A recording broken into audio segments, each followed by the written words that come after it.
यह एक छोटी सी प्रेम कहानी है जो शायद आपके दिल को छू जाए। अधूरी चाय और पूरी कहानी। शहर की भागदौड़ के बीच एक छोटा सा पुराना कैफे था, किताबों का कोना। वहां की कॉफी मशहूर नहीं थी, लेकिन वहां की खामोशी में एक सुकून था। आर्यन हर शाम वहां ठीक 6 बजे पहुंचता था। उसके हाथ में हमेशा एक डायरी होती और आंखों में ढेर सारे अधूरे शब्द। उसी कैफे के दूसरे कोने में मीरा बैठती थी, जिसे पुरानी किताबें पढ़ने का शौक था।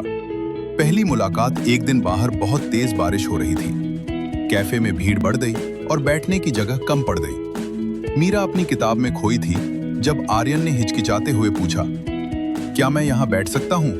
बाकी सब जगह भर चुकी है। मीरा ने बस सर हिलाया। अगले 1 घंटे तक कोई बात नहीं हुई। बस बाहर गिरती बारिश की आवाज थी और पन्नों के पलटने की सरसराहट। मोड़ अचानक आर्यन की डायरी से एक सूखा हुआ गुलाब का फूल फर्श पर गिर गया। मीरा ने उसे उठाया और मुस्कुराते हुए कहा, पुरानी यादें अक्सर ताजा रह जाती हैं, चाहे वो सूख ही क्यों न जाएं। आर्यन मुस्कुराया, शायद इसलिए क्योंकि हम उन्हें भुलाना नहीं चाहते। उस शाम चाय की चुस्कियों के साथ बातों का सिलसिला शुरू हुआ। उन्होंने अपनी पसंद की किताबों, बेतुके सपनों और शहर की तन्हाई के बारे में बात की।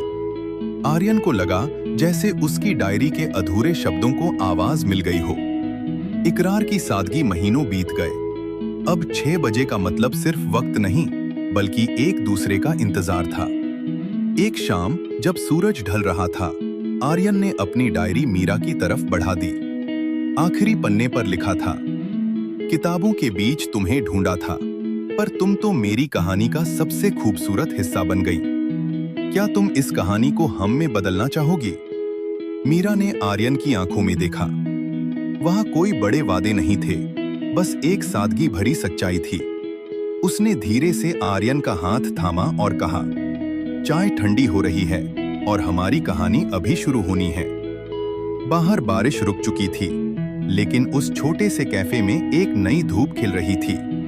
क्या आप चाहेंगे कि मैं इस कहानी का अगला भाग लिखूं या किसी और विषय पर कोई नई कहानी सुना?